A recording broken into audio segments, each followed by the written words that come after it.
다시 한번 옆에 있는 분들하고 인사 좀 나눕니다. 반갑습니다. 은혜 시간이 되십시오. 너무너무 감사합니다. 또 가정에서도 같이 인사하시면서 또 같이 은혜 나누면 좋겠습니다. 사람들은 누구나 영광을 추구합니다. 내가 있는 분야에서 최고가 되길 원하고 그곳에서 주는 영광을 받고 싶은 마음이 있습니다. 요즘 노벨상에 대한 시상이 계속되고 있는데 노벨 경제학상, 화학상, 또 의학상 등 여러 상들이 있죠. 아마 그 분야에 있는 분들이 그 상을 받으면 가장 영광스럽게 생각할 것입니다. 최고의 석학으로 세상으로부터 인정받는 것이기 때문에 그것만큼 영광스러운 것이 없겠지요. 운동선수들에게서도 나름대로 영광이 있습니다. 그 최고의 영광은 올림픽 시상 때 올라가서 자기 나라 국가를 부르는 겁니다. 그것은 오직 딱 한 사람 또는 한 팀에게만 허용되어진 것이죠. 그래서 나가서 우승을 해야만 그 시상 때 올라가서 금메달을 따고 목에 걸고, 그리고 또 우리나라 사람이라면 애국가를 힘차게 부르면서 영광스러워할 것입니다. 사실 우리가 올림픽을 볼 때마다 경기하는 장면도 감동이지만 마지막 시상하는 장면을 보면 얼마나 감동이 넘치는지 몰라요. 그 메달을 딴 사람들이 눈물을 흘리면서 기뻐하고 즐거워하고 자가 이제까지 고생했던 모든 것에 대한 보상을 받는 듯한 그 기쁨을 가지고, 또는 태극기를 이렇게 어깨에다 매면서 한 바퀴를 돌면서 기뻐하고 즐거워하는 그 모습을 보면 정말 감동적이다. 우리가 사실 애국가는 많이 부르지 않습니까? 학교 다닐 때부터 시작해서 조회 시간마다 계속해서 애국가를 부르고, 또 군대 가면 군대에서 애국가를 많이 부르는데 그 애국가의 그 부르는 감이 다른 것 같아요. 그 시상 때에서 부르는 그 애국가는 정말 감동에 차서 감격해서 부르는 그 노래입니다. 이 노래를 부를 수 있는 것은 오직 나밖에 없다.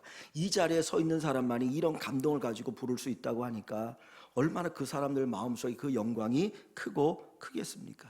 사실 어떻게 보면 한순간인 것 같지만 평생 그들은 금메달리스트라고 하는 영예를 가지고 살아가게 되어집니다. 평생 그들은 금메달리스트로 살아가게 되는 것이죠. 그래서 지금도 그 올림픽을 위해서 수고하고 애쓰고 연습하는 많은 선수들이 있지 않습니까? 우리 그리스도인의 영광은 어디에 있을까요?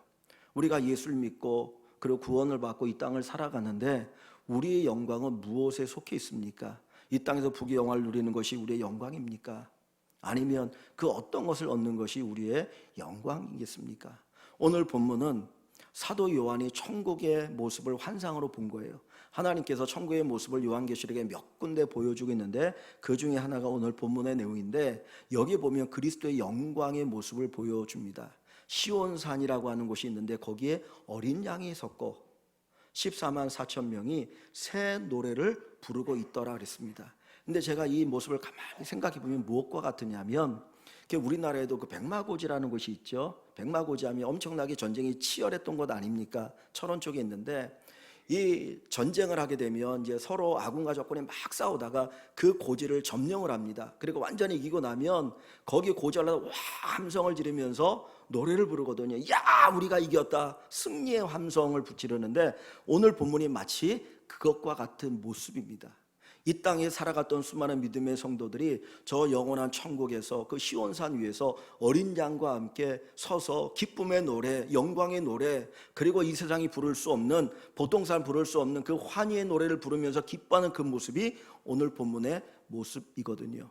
하나님께서 이 모습을 보여주시는 것은 우리가 이 땅을 살아갈 때 믿음으로 사는 거 힘들고 어려워요. 믿음에 대한 박해가 많이 있습니다. 그러나 그 믿음의 박해를 이기고 믿음의 승리자들이 된 사람들이 결국은 이 영광을 누릴 것이다.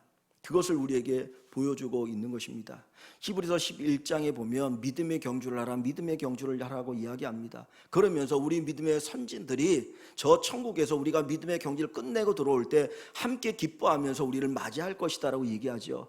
마치 42.19km 그 마라톤 코스를 뛰고 제일 먼저 들어온 사람들을 향해서 수많은 관중들이 그 스탠드에서 일어나서 박수를 치며 환호하는 것처럼 우리에게도 이 영광의 순간이 분명히 있을 것이라는 거예요. 이것이 우리 믿음의 성도들이 갖게 되어질 놀라운 영광의 순간입니다. 비록 이 땅에 살아갈 때는 때로는 초라한 모습으로 살아가기도 하고 때로는 연약한 모습을 가지고 살아가기도 하고 고난도 겪게 되어지지만, 그러나 궁극적으로 저와 여러분들은 이 놀라운 영광을 누리며 살아가는 귀한 성도들이 되어질 것을 믿게 됩니다. 영광을 아는 사람과 영광을 모르는 사람은 삶이 달라요. 그 영광을 아는 사람은 내가 이 영광을 누렸을 때 나에게 따라오는 것들이 무엇인지 알기 때문에 그 영광에 맞춰서 살아가게 됩니다. 그리고 영광을 중심으로 삶을 바꾸고 변화시키게 되어지죠. 그런데 목표가 없고 영광을 모르게 되어지면 하루하루 그냥 되는 대로 살아가게 되어진다는 거예요. 바울이라고 하는 사람은 영광을 알았던 사람입니다. 우리가 성경에 보면 바울은 삶이 달랐어요. 바울은 다른 사람과 다른 삶을 살았는데 그 이유가 뭐냐? 영광을 보았던 사람이기 때문입니다. 고린도 후서 12장에 보면 바울이 자기를 간증할 때 내가 3층 천에 올라갔었다 그래요. 다시 말하면 천국을 가보았다. 그리고 하나님으로부터 가히 사람이 말할 수 없는 그 말을 들었고 그것을 보았다라고 하는 것을 여러 번 이야기를 하고 있습니다. 바울은 사역을 시작할 때 하늘의 영광을 본 사람이에요. 그 영광을 보았기 때문에 그의 사역은 달랐습니다. 다른 사람 같으면 포기하고 좌절하고 낙심하고 절망하고 그만해야지라고 생각할 수 있었는데도 그는 끝까지 그 길을 걸어갔고 다른 사람들의 감동을 줄 수가 있었던 거예요. 그래서 이 바울이 쓴 서신을 보면 로마서부터 시작해가지고 빌레몬서까지 그 서신을 보면 영광이라는 단어가 엄청나게 많이 나옵니다. 영광, 하늘의 영광을 이야기합니다. 사람의 영광, 그거 세상의 영광 별거 아니야. 하늘의 영광과 비교하면 그거 아무것도 아니야. 그 영광을 바라보고 그 영광을 위해서 살아갈 것을 이야기하고 있어요. 우리가 예수를 믿고 살아가지만 하늘의 영광을 잃어버리고 살아갑니다. 정말 예수를 믿지만 예수 믿어야 구원받는다고 하니까 예수 믿어야 돼 그러고 살아가지, 정말 내가 누리게 될 그 영광을 바라보고 사는 사람들이 적을 수 있다는 것이죠. 성경에 보면 첫 번째 순교자가 나옵니다. 첫 순교자가 누군지 아십니까? 예수님이 십자가 달려 죽으시고 부활하시고 승천하시고 교회가 세워진 다음에 첫 번째 순교자가 있는데 바로 스데반이에요. 스데반은 7 지사 가운데 한 사람이죠. 그가 그 종교 지도자들 앞에서 복음을 전합니다. 구약의 내용부터 시작해가지고 예수 그리스도까지 복음을 전하니까 그 이야기를 들었던 바리새인들과 서기관들과 제사장들이 이를 부득부득 깔면서 저놈 새끼 죽이자고 그래가지고 돌로 스데반을 던져서 머리를 깨트려서 죽이거든요. 그의 머리에서 피가 흐릅니다. 얼굴에 피가 흐릅니다. 온몸이 돌에 맞아서 다 멍이 들고 뼈가 부러지고 죽어가는 그 상황 속에서 그는 무엇을 봤느냐? 하늘의 영광을 봤어요. 하늘이 열리고 예수 그리스도가 서 있는 것을 보았고 그 영광을 보았습니다. 그리고 나서 그의 기도가 있는데 뭘 기도하냐면 주여 내 영혼을 받아주십시오. 내 영혼을 받으십시오. 그리고 나서 그가 했던 기도가 주여 이 죄를 저들에게 돌리지 마옵소서. 예수님이 드렸던 그 기도를 스데반이 드려요. 근데 그가 그 기도를 드릴 수 있었던 이유가 뭡니까? 하늘의 영광을 보았기 때문이에요. 오늘 하나님께서는 우리 믿음의 성도들에게, 저와 여러분들에게 이 요한계시를 통해서 하늘의 이 영광이 있다라고 하는 것을 우리에게 보여줍니다. 목숨을 걸고 싸웠던 그 군인들이 승리하고 나서 기쁨의 함성을 부르는 것처럼, 그리고 기쁨의 노래를 부르는 것처럼 우리 믿음의 성도들이 저 천국에서 시온산에서 기쁨의 노래를 부를 것인데, 이 노래는 아무나 부를 수 있는 것도 아니고 배울 수 있는 것도 아니고 오직 구원의 은총을 누리는 사람들만이 이 노래를 부를 수 있다라고 이야기합니다. 여러분, 우리에게는 이 미래가 약속되어 있는 사람들이에요. 우리에게는 이 영광이 약속되어 있는 사람들입니다. 지금 이 현실 속에서는 보이지 아니하지만, 그러나 우리가 믿음의 눈으로 보면 누리게 될 영광을 보게 될 것입니다. 그래서 바울은 그 복음을 위해 살아갈 때 많은 핍박과 환난과 어려움을 당했는데 그 환난과 영광을 비교해 보니까 내가 받는 이 환난이라고 하는 것은 내가 나중에 누리게 될 영광과 비교하여 좋게 비교할 수 없더라. 감히 비교가 될 수 없는 어마어마한 영광을 덧입혀 주신다라고 그는 고백합니다. 우리 사랑하는 성도 여러분, 여러분들 앞에 펼쳐질 그 영광을 바라보십시오. 그 영광을 사모하십시오. 그 영광을 기대하십시오. 그리고 그 영광을 기대하는 마음을 가지고 오늘도 믿음으로 살아가시고 한 주간도 믿음으로 살아가시는 귀한 성도 여러분 되시기를 주의 이름으로 간절히 축원합니다. 근데 하나님께서 우리에게 보여주신 그 영광의 모습이 어떤 모습이냐면 1절부터 5절에 있는 말씀인데 제가 조금 보면서 이야기를 할게요. 자, 1절부터 보시면 또 내가 보니 보라 어린 양이 시온산에 섰고 그랬어요. 자, 어린 양은 누구를 가리킵니까? 예수님을 가리키죠. 그래서 세례 요한도 예수님이 처음 나타나셨을 때 보라 세상 죄를 지고 하는 하나님의 어린 양이로다. 왜 예수님을 어린 양으로 표현합니까? 어린 양은 제물이에요. 하나님 앞에 제사를 드릴 때 사용되는 제물이 어린 양이거든요. 근데 그 제사는 보통 뭐를 위한 제물이냐면 죄 용서함을 얻게 하는 제사의 제물입니다. 그러니까 어린 양이라고 하는 것은 예수님을 가리키는데 어떤 예수님?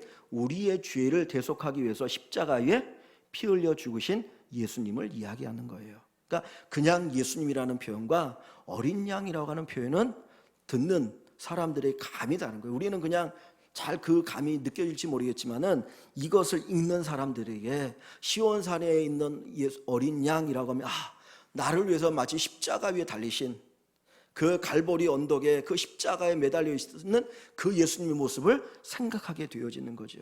그 예수님, 나를 위해서 십자가에 달려 죽으셨던 그 예수님이 어디에 있어요? 시온산에 섰고 그랬어요. 시온산은 예루살렘을 가리킵니다. 원래 예루살렘이라고 하는 그 도시가 시온산이라는 곳에 이렇게 있는데 그 예루살렘의 뜻은 뭐냐면 평화의 도시예요. 샬롬 그러죠. 살렘, 이게 샬롬이에요. 평안, 평화. 그러니까 평화의 도시라고 하는 의미가 있거든. 거기에 하나님의 성전이 지어지니까 거기를 평화의 도시라고 하는 이름을 갖게 되어지는 거죠. 근데 그 예루살렘이 어디에 있다고요? 시온산에. 그런데 성경이 우리가 천국에 가면 거기에 산 이름이 있을지 없을지 모르겠어요. 근데 여기에 시온산이라고 하는 것은 그 천국의 그 시온산을 얘기하고 싶은 것이 아니고 이 세상의 역사 속에서 구약의 역사 속에서 예수님이 사셨고 예수님이 거니셨던 그 예루살렘 성을 일부러 이야기를 하고자 한 것이죠. 그 시온산은 뭡니까? 거기에 하나님의 도성이 있고 하나님의 성전이 있고 거기에서 우리를 위해 십자가에 못 박혀 죽으셨던 그 사건이 있었던 그곳을 의도적으로 얘기를 하고 있는 곳입니다. 그 영광의 자리에 어린 양 예수가 거기에 서 있어요. 근데 어린 양 예수만 서 있는 게 아니라 누가 같이 서 있습니까? 거기에 보니까 그와 함께 14만 4천이 서 있다 그랬어요. 이제 요 14만 4천을 뭐 여호와 증인들 같은 경우는 딱 14만 4천만이 진짜 천국에 가고 나머지는 이 지상 낙원에 산다 뭐 이런 잘못되어진 이단적인 이야기를 하는데 14만 4천은 어떻게 나온 숫자이냐면 이제 요한계시록 7장에도 14만 4천이 나오는데 거기 보면 12지파를 쭉 이야기를 합니다. 14,000 그러는데 거기 보면 어떤 부분이 나오냐면 12,000이 죄송합니다. 14만 4천이라는 숫자는 어떻게 나온 거냐면 12 곱하기 1000이에요. 그러면 14만 4천이 나오는 거예요. 12하면 여러분들이 아는 성경의 숫자 뭐가 있습니까? 뭐가 있죠?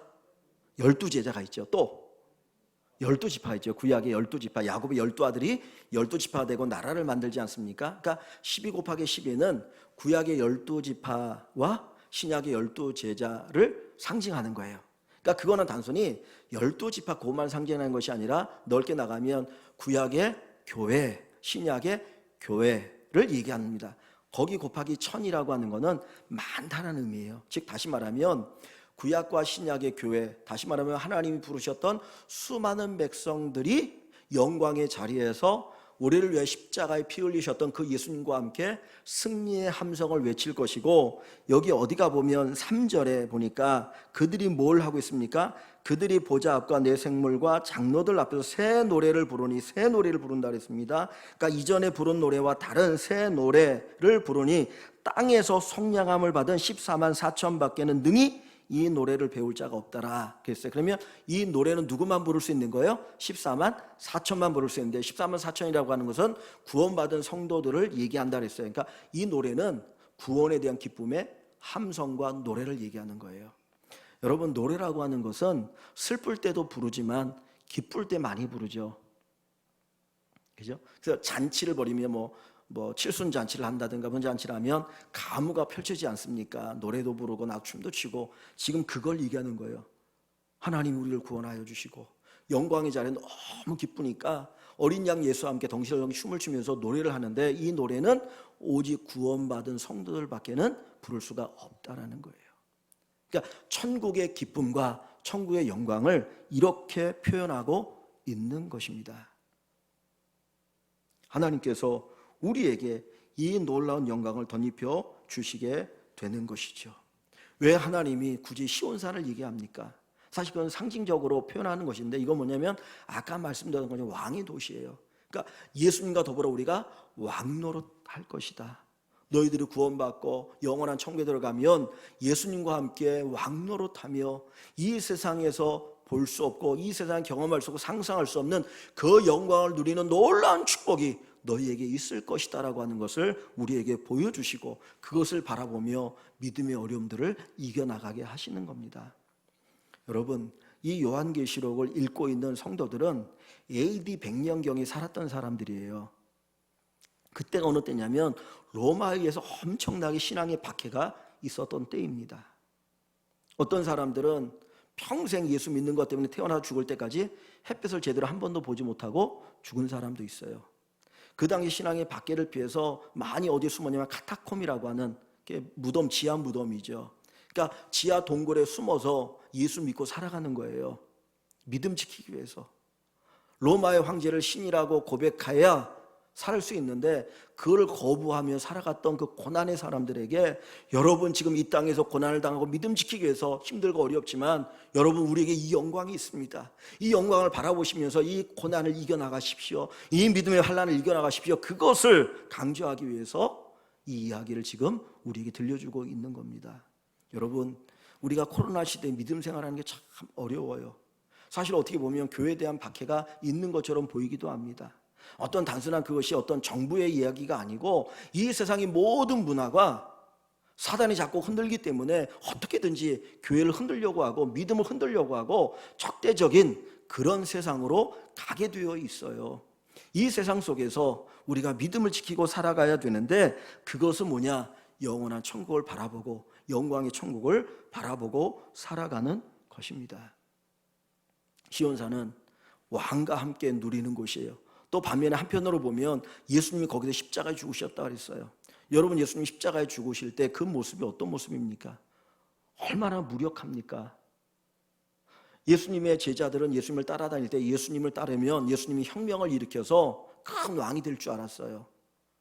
근데 예수님이 그렇게 혁명을 일으키지도 않으니까 가룟 유다가 팔아버린 것이고 십자가 달려 죽었는데, 너무너무 무력하게 죽지 않아요. 기적 아무것도 행하지 않고. 그런데 거기에서 주님은 부활하셨습니다. 거기가 예수님의 고난의 현장이죠. 그런데 거기가 부활의 영광의 자리였어요. 시온산을 얘기하는 것은 우리가 지금 이 세상에서 믿음의 고난을 당하는 그 자리가 영광의 자리로 바뀔 것이다 라고 하는 것을 가르쳐 줍니다. 여러분, 예수님 때문에 고난 당합니까? 믿음 때문에 어려움 당하십니까? 하나님께서 그것을 영광으로 바꿔주실 거예요. 낙심하지 마십시오. 내가 비록 지금은 고난당하지만 하나님께서는 이 고난을 영광으로 바꿔주실 것이다. 그것을 바라보면서 믿음의 승리자가 되시기를 주님의 이름으로 간절히 축원합니다. 이 14만 4천 명을 이야기할 때 크게 두 가지만 우리가 생각해 보기를 원하는데, 첫 번째 14만 4천 명에 대해서 뭐라고 얘기하느냐. 자, 1절을 한번 봅니다. 3절을 보겠습니다. 3절을 보시면 14만 4천 명에서 뭐라고 말하냐면, 3절을 보시면 그들이 보좌 앞과 내생물과 장로들 앞에서 새 노래를 부르니 땅에서 무엇을 받았어요? 속량함을 받았다 그랬어요. 속량함을 받은 존재들이죠. 자, 4절에 이 사람들은 여자 더불어 더럽히지 아니고 순결한 자라 어린 양이 어디로 인도하든지, 어린 양은 예수님이죠. 예수님이 인도하는 대로 따라가는 자며 사람 가운데서 뭐를 받았어요? 속량함을 받아 그랬어요. 속량함하는 단어를 둘을 일부러 썼어요. 그러니까 구원받은 이 성도들, 영광이 잘했는 사람들은 속량함을 받은 자들이다 그랬어요. 속량함이란 말이 뭡니까? 속량, 속량이란 말이 뭔가요? 속량이라는 말을 쉽게 바꾸면 구원이라는 말이에요. 그러니까 구원인데 이 속량은 뭐냐면 값을 주고 사오는 것을 속량이라 그래요. 그러니까 이제 이 말이 나온 의미는 뭐냐면 제가 노예였어요. 어떤 분의 노예였는데 보니까 사람이 괜찮아. 저 사람을 자유를 주면 좋겠다. 그래갖고 그 주인에게 찾아가서 내가 이 사람을 사고 싶은데 나한테 팔아라. 얼마 주십시오. 그래서 돈을 주고 사오는 거예요. 그리고는 너 이제 내가 풀어줄 테니까 너 자유롭게 살아. 요 돈 주고 사오는 것, 값 주고 사오는 것을 속량이라고 얘기합니다. 자, 오늘 여기 성경에 보면 예수님을 뭘로 표현하고 있죠? 예수님을 뭘로 표현하고 있다고 그랬습니까? 어린 양으로 표현했어요. 어린 양, 왜 어린 양으로 표현했다고 그랬죠? 예수님이 우리의 죄를 용서하기 위해서 자기를 피 흘린 거잖아요. 자기 생명을 주는 거잖아요. 죽어준 거잖아요. 그러니까 예수님의 값을 주고 산 존재를 속량이라는 표현을 쓰는 거예요. 그러니까 우리가 구원받았는데 그냥 구원받은 것이 아니라 예수님의 생명을 대신 주고 구원받은 우리가 그 영광의 자리에 있게 된다는 거예요. 여러분 생각해 보십시오. 하나님이 자기 아들 예수를 죽이면서 우리를 구원했다면 우리를 그렇게 영광스럽게 하지 않겠습니까? 우린 그 영광을 누리며 살아가는 존재예요. 그래서 내가 예수 믿고 구원받았다는 그 사실만으로 우리는 어디 있다라고 하는 것을 확신해야 됩니까? 저 영광스러운 천국 그 자리에 있다라는 것을 확신하십시오. 내가 비록 이 땅에 살아가지만 나는 하늘에 속한 사람이야. 저 영광에 속한 사람이야. 그것을 확신하시고 살아가는 여러분 되시기를 다시 한번 주의 이름으로 축원합니다. 자, 근데요 여기 보면 14장 1절에 또 이 14만 4천을 뭐라고 표현하고 있냐면 1절 한번 우리 같이 읽어볼까요? 1절 또 내가 보니 보라 어린 양이 시온산에 섰고 그와 함께 14만 4천이 서 있는데 그들의 이마에는 어린 양의 이름과 그 아버지의 이름이 쓴 것이 있더라 그랬습니다. 자, 14만 4천 명의 이마에는 뭐가 쓰여 있어요? 이름이 쓰여 있어요. 그죠? 이름이 쓰여 있는데 그 이름이 누구의 이름이에요? 어린 양. 어린 양은 누구라고요? 예수님의 이름이 쓰여 있고 어린 양의 아버지는 누구를 가리키는 거예요? 성부 하나님. 성부는 성부, 성자, 성령 삼위일체 하나님이시잖아요. 그러니까 결국은 하나님의 이름이 이마에 쓰여 있다는 거예요. 그러면 하나님의 이름이 이마에 쓰여 있다는 의미가 뭘까? 우리 천국에 가면 다 성도들의 이마에 하나님이라고 있는 글자가 이렇게 쓰여져 있을까요? 사실 그 얘기를 하고 싶은 건 아니에요. 자, 어디를 보시냐면 13장을 가봅니다. 13장 16절부터 18절을 봅니다. 13장 16절부터 18절을 같이 봅니다. 그가 모든 자 곧 작은 자나 큰 자나 부자나 가난한 자나 자유인이나 종들에게 그 오른손에나 이마에 표를 받게 하고 누구든지 이 표를 가진 자 외에는 매매를 못하게 하니 이 표는 곧 짐승의 이름이나 그 이름의 수라. 지혜가 여기 있으니 총명한 자는 그 짐승의 수를 세어보라. 그것은 사람의 수니 그의 수는 666이니라. 여러분 666이란 단어 많이 들어보셨죠? 예수 안 믿는 분들도 666이라는 말을 많이 알더라고요. 뭐 아마겟돈 전쟁 뭐 그런 단어도 많이 아시고 그런데 666 하면은 아주 좀 이렇게 잘못되어진 이제 신학적으로 세대주의라고 하는데 아주 좀 잘못되어진 이단으로 가는 길목에 있는 사람들이에요. 그들은 666을 뭐라고 하냐면 베리칩이라고 합니다. 우리나라는 정확히 잘 모르겠는데 집에서 이렇게 이제 반려견을 기르면 애완동물을 기르면 거기다 이렇게 칩을 주사하게 하죠. 그래가지고 돌아다니면 나중에 딱 되면 이게 이렇게 쫙 정보가 나오잖아요. 그것처럼 이 사람의 몸에다가 칩을 심으면 그게 666이라는 거라. 그래서 그 사람들은 죽어도 하면 안 된다라고 얘기하는데 여러분 그거 안 넣어도 홍채만으로도 다 인식이 돼요. 그래서 어떤 데는 그 좋은 데는 홍채로 해가지고 인식이 되잖아요. 핸드폰도 그런가요? 맞나요? 홍채 인식하잖아요. 그러니까 이건 그거를 얘기하는 게 아니에요. 자, 여기 보시면 지금 요 얘기 나오고 그 다음에 14장 1절에는 14만 4천은 이마에다가 뭐를 새겼어요? 이름을 새겼죠. 근데 여기는 수를 새긴 거예요. 666이라고 하는 이 숫자는 6이라고 하는 숫자는 7은 완전수고 6은 하나가 모자라는 숫자예요. 이건 사단의 수예요. 666 세 개가 붙어 있어요. 그럼 결국은 사단의 수라는 걸 얘기하는 거고, 이마에 그 숫자가 새겨졌다는 것은 누구에게 속한 자라는 걸 의미하는 거예요? 사단에게 속한 자를 의미하는 거예요. 구원받지 못한 사람들. 자, 근데 왜 이 사람들이 이 표를 받고, 표를 받는다는 표현을 쓰고 그 다음에 그 숭배하느냐 그러면, 자 보세요, 여기 16절에 보면 그가 모든 자, 그래서 모든 자, 세상의 모든 사람들에게 표를 받게 하려고 하는 거예요. 그래서 가난한 자나 부자나 작은 자나 큰 자나 쫙 해가지고 표를 받게 하는 거예요. 근데 그 표를 딱 주는 이유가 뭡니까? 매매하는 거. 그 표가 있어야. 그래서 로마 시대에 황제의 표를 받아야만 매매를 할 수 있겠다라고 얘기를 하더라고요. 그러니까 이 표를 받게 가지고 매매를 하는데 뭘 사고 팔아지 살 수 있지 않아요. 그러니까 결국은 이 짐승이라고 하는 거는 사단의 쪼부라기, 적그리스도를 얘기하거든요. 교회를 박해하고 믿음을 저버리게 만들고 성도들을 막 괴롭게 하는 그런 어떤 세력을 적그리스도라고 얘기하는 거, 짐승이라고 얘기하는 것인데, 그러니까 우리의 믿음을 이렇게 없애려고 박해하는 존재들이 있어요. 그런데 그것에 대항하지 아니하고, 그 표를 받지 아니하고 하나님께 속한 사람들이 어디에 가는 거예요? 영광의 자리에 가는 걸 얘기하는 거거든요. 근데 구약에 보면 이제 그 종에 관한 이야기가 있습니다. 이스라엘의 종이 있고 유대인 종이 있고 이방인 종이 있어요. 이방인 종 같은 경우는 전쟁에서 패가지고 포로로 끌려와서 종이 되어지는 사람들을 얘기하고, 유대인 종은 원래는 유대인이 서로 종을 삼으면 안 되거든요. 근데 종이 생기는 이유는 뭐냐면, 가난해가지고 내가 어떻게 갑자기 어려움이 처해가지고 가난해서 다른 사람이 돈을 꿨어. 근데 갚을 길이 없으면 어떻게 하냐면 종살이라는 거예요. 종살이를 합니다. 그래서 내가 종살이해서 그 부분을 갚는 거죠. 근데 유대인의 법에는 종을 계속 살게 하는 것이 아니라 안식년이 되면 7년마다 안식년이 있잖아요. 그 안식년이 되면 종을 해방시켜줘요. 이제 당신은 자유인이니까 이제 당신의 삶을 사십시오. 그래서 해방이 되어져요. 그러면 그 채무와 관계없이 이제 또 자유롭게 살아가는 거예요. 그런데 그 가운데 어떤 사람이, 내가 이렇게 쭉 그 주인하고 살아가 보니까 자유인이 되는 거 별로 원치 않아. 왜냐하면 주인이 너무 잘해줘요. 내가 비록 하인이고 노예는 다르죠. 종인데 이 주인이 너무 좋으니까, 난 그냥 자유인으로 사는 거 싫습니다. 그냥 당신 집에서 종으로 살고 싶으니까 나 평생 종으로 살게 해주십시오.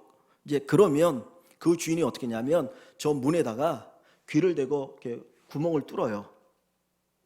그러면 이 사람은 평생 누군가의 종이라는 표시예요. 근데 여러분, 종이 된다는 건 내가 그 사람에게 속겠다라는 표현이잖아요. 그죠? 속겠다는 표현이거든요. 근데 여기에 이마에다가 이름을 쓴다는 거는 뭘 표현하는 거냐면, 나는 하나님에게 속한 사람입니다. 다른 말로 하면 하나님의 종입니다라고 하는 것을 표현하는 거예요. 그래서 바울 사도가 쓰는 용어 가운데 성령으로 인친다, 도장을 친다라고 하는 의미가 있습니다. 그래서 이제 외국에 이렇게 뭐 미국이나 유럽 뭐 이렇게 많이 이렇게 소를 키우는 데는 이게 구분해야 되잖아요. 우리는 지금 여기 귀에다 이렇게 표시를 하죠. 그것처럼 아니면은 옛날에는 붉은, 그렇게 불에다 달고 해갖고 도장을 쾅 찍었거든요. 그러면 거기에 이렇게 붉은 데서 이게 누구 집의 소다라고 하는 것이 증명이 됩니다. 그러니까 여기에 이마에 하나님의 이름이 쓰여 있다는 것은 우리가 누구에 속한 사람이라는 걸 표현하는 거예요. 하나님에게 속한 사람. 나는 하나님에 속한 사람입니다. 이 증거를 가지고 사는 사람이 영원한 천국의 영광을 누리며 살아가는 거예요. 예수님이 우리를 속죄해서 예수님의 생명으로 우리를 구원하시고, 너는 내 사람이야, 너는 나에게 속한 사람이야, 그렇게 인친 사람들이 영광의 자리에서 영광을 누리고 살아갑니다. 그래서 여기 4절을 보십시오. 4절을 다시 한번 보시면 끝부분에 이런 말이 있죠.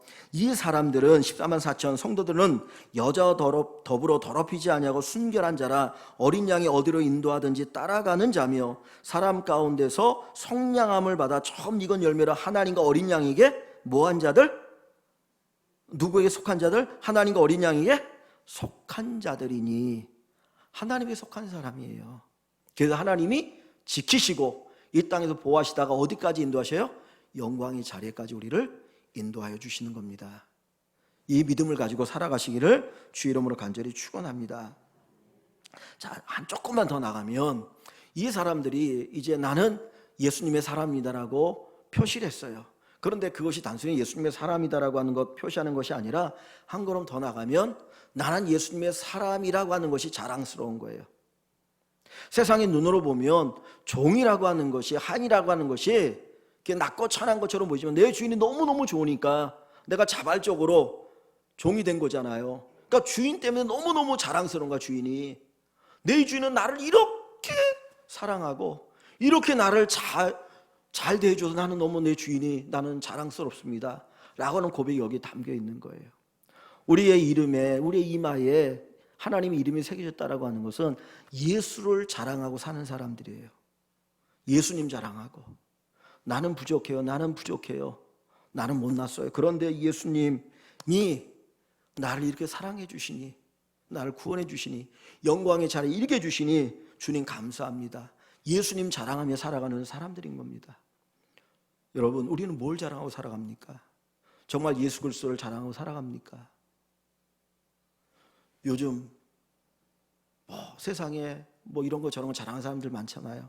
명품에 들고 다니면서 그거 자랑하고 비싼 신발 신고 다니면서 그거 자랑하고 뭐 자랑하는데, 사실 가만히 생각하면 그거 자랑하는 사람들은 자기 스스로 자랑할 게 없는 거예요. 그죠? 진짜 자기 자신의 자신 있는 사람은 그거 안 가지고 다녀도 조금 더 꺼릴 거 없어요.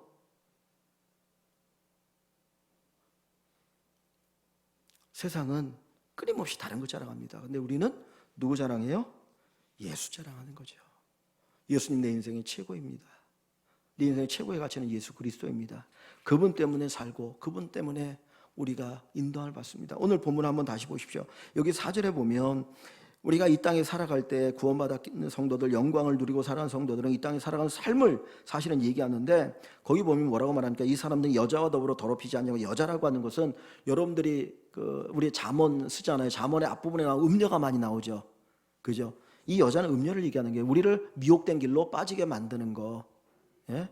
그래서 탈선하게 만들고 거기에 취해서 결국은 망하게 만드는 존재가 음녀인 거예요. 그러니까 사단을, 짐승을 그리고 우리 믿음을 해방하는 존재를 이렇게 표현했다 저렇게 표현했다는데 여기는 음료로 표현했어요. 더불어 더럽히지 않고 끝까지 믿음을 지키고 살아가고, 그 다음에 어린 양이 예수께서 어디로 인도하든지 따라가는 자며, 주님이 인도하시면 다 옳은 길인 줄 알고 주님 저 인도해 주신 감사합니다, 제가 그 길 갑니다, 그리고 따라가는 사람들이에요. 그죠? 따라가는 사람들 그들을 얘기합니다. 그러며 그 가운데 속량을 받아 처음 익은 열매로 하나님과 어린 양에 속한 자들이니 라는 표현을 쓰고 있어요. 예수 자랑입니다. 예수 자랑. 그래서 바울 사도도 끊임없이 우리에게 합니다. 너 자랑하지 말고 예수 자랑해라. 여러분, 간증이라는 게 뭡니까? 간증이라는 거는 예수님 자랑하는 거잖아요. 내가 지금 살아왔는데 내가 이렇게 누리고 사는데 보니까 이건 내 힘으로 사는 게 아니고 누구의 힘으로? 하나님의 힘으로. 그거 고백하는 게 간증이고요. 그거 고백하는 게 자랑입니다. 예수 자랑. 그래서 바울은 자기 자랑하지 않았어요. 예수님 자랑했지. 예수님 내게 은혜 주셔서 내가 이렇게 사역하고 있다 그랬어요. 내가 다른 사도보다 더 많이 수고했지만 그것마저도 누구의 은혜? 하나님의 은혜, 예수님의 은혜. 자랑할 게 아무것도 없습니다. 여기 머리 좋은 사람들, 뛰어난 사람들 많이 계시죠. 누구의 은혜입니까? 하나님의 은혜예요. 하나님이 우리에게 조금 더 좋은 머리 주셨고 조금 더 건강한 몸 주셨고 조금 더 좋은 것들 주셨으니까 우리가 그것 가지고 살아가는 거 아닙니까? 그래서 그것 가지고 너만 위해 쓰지 말고 다른 사람과 함께 살아가라고 이야기를 하고 계시는 것이죠. 우리 말의 주어가 바뀌길 원합니다. 내가가 아니라 하나님이 주어가 되어서 하나님이 내게 이렇게 하셨어요. 하나님이 이렇게 하길 원하셔요. 하나님이 이렇게 역사하시더라고요. 그런 고백이 많이 생기면 바로 그 사람들이 영광의 자리에 영광을 누리며 살아가는 귀한 성도들이 되어집니다. 오늘 이 말씀을 가만히 보니까 우리는 없어요. 내가 드러낼 게 아무것도 없어요. 속량한 것도 하나님이 하신 것이고 선택한 것도 하나님이시고 그 영광 자리에 오르게 하신 것도 하나님이시고 그리고 인친 것도 하나님이시고 다 하나님이 하시는 일이죠. 그러니까 주님 내게 이 놀라운 일을 행하시니 감사합니다. 나로 하여금 이 세상의 영광이 아니라 저 천국의 영광을 보게 하시니 감사합니다. 그 영광 바라보면서 믿음으로 승리하게 하옵소서. 믿음으로 승리하게 하시고 처음 익은 열매로 하나님 앞에 드려지는 복된 인생이 되게 하여 주옵소서. 이 고백 가지고 살아가시는 우리 일광의 모든 식구 여러분, 또 우리 가정에서 예배하시는 귀한 성도 되시기를 주의 이름으로 간절히 축원합니다.